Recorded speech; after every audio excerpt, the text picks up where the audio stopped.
नमस्कार। सोचिए, supreme court का सिर्फ एक फैसला और भारत में हमारे मौलिक अधिकारों की पूरी तस्वीर ही बदल जाए। जी हाँ, कभी-कभी ऐसा होता है। आज हम एक ऐसे ही ऐतिहासिक मामले की कहानी में उतरने वाले हैं, एक ऐसा केस जिसने हमारे संविधान की आत्मा को एक नया, बिल्कुल नया आयाम दिया। सुनने में कितना अजीब लगता है ना, कि भाई एक पासपोर्ट जब्त करने जैसा छोटा सा मामला हर नागरिक के लिए व्यक्तिगत स्वतंत्रता के मायने हमेशा हमेशा के लिए कैसे बदल सकता है। लेकिन सच तो ये है कि यही इस केस की खूबसूरती है। चलिए मिलकर इसकी गहराई में उतरते हैं। तो कहानी शुरू होती है साल 1978 से। याचिकाकर्ता जो थी मेनका गांधी, उनका पासपोर्ट अधिकारियों ने जब्त कर लिया। और वजह? मजे की बात यह है कि कोई ठोस कारण बताया ही नहीं गया। बस एक आदेश आया और उनकी विदेश यात्रा पर रोक लग गई। और बस यहीं से इस पूरे मामले ने जन्म लिया। अब इस कार्रवाई के खिलाफ वो कहीं और नहीं, सीधे सुप्रीम कोर्ट पहुंची। और उनका तर्क देखिए, बिल्कुल सीधा था। पासपोर्ट जब्त करना उनके 3 मौलिक अधिकारों का हनन है। कौन कौन से? पहला, अनुच्छेद 14 यानी समानता का अधिकार। दूसरा, अनुच्छेद 19 यानी स्वतंत्रता का अधिकार। और सबसे सबसे जरूरी, अनुच्छेद 21 जो जीवन और व्यक्तिगत स्वतंत्रता का अधिकार देता है। और फिर आया वो ऐतिहासिक पल। सुप्रीम कोर्ट की 7 न्यायाधीशों की बेंच बैठी और उन्होंने मिलकर एक ऐसा फैसला सुनाया, एक ऐसा फैसला जिसने भारतीय संवैधानिक कानून की दिशा हमेशा के लिए बदल दी।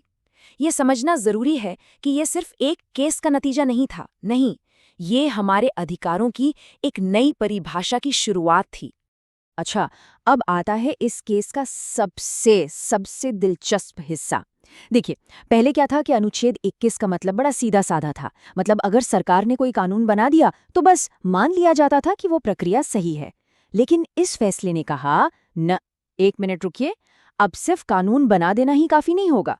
उस कानून की जो प्रक्रिया है उसे न्याय संगत, निष्पक्ष और उचित, ये तीनों होना होगा। और यकीन मानिए, ये एक बहुत बहुत बड़ा बदलाव था।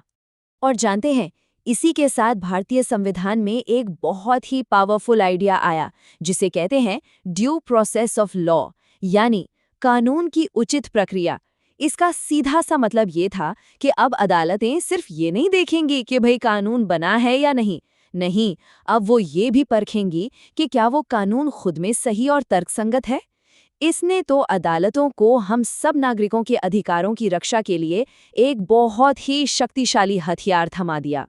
लेकिन रुकिए, बात यहीं खत्म नहीं हुई। इस फैसले ने एक और, कह सकते हैं, क्रांतिकारी बात कही। कोर्ट ने साफ साफ कहा कि भाई मौलिक अधिकारों को अलग अलग टुकड़ों में नहीं देखा जा सकता। खास तौर पर अनुच्छेद 14, 19 और 21, ये कोई अलग थलग द्वीप नहीं है। ये तीनों तो एक दूसरे से गहराई से जुड़े हैं। इसको ऐसे समझिए जैसे ये एक तिपाई हो। अगर एक भी पैर कमजोर हुआ तो क्या होगा? पूरी की पूरी संरचना ही गिर जाएगी।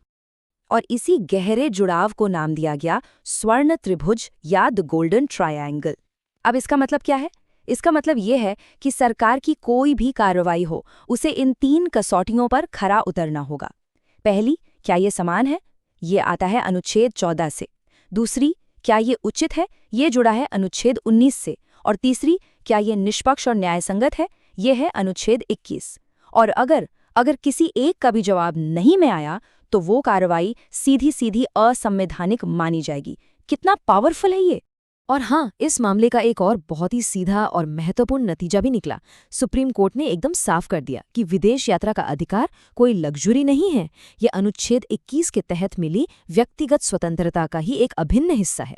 मतलब सरकार इसे अपनी मर्जी से जब चाहे नहीं छीन सकती।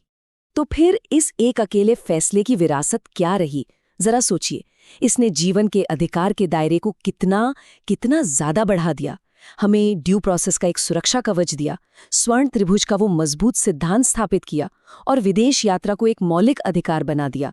अगर एक लाइन में कहें तो इसने भारतीय लोकतंत्र में नागरिक अधिकारों की नींव को पहले से कई कई ज्यादा मजबूत कर दिया।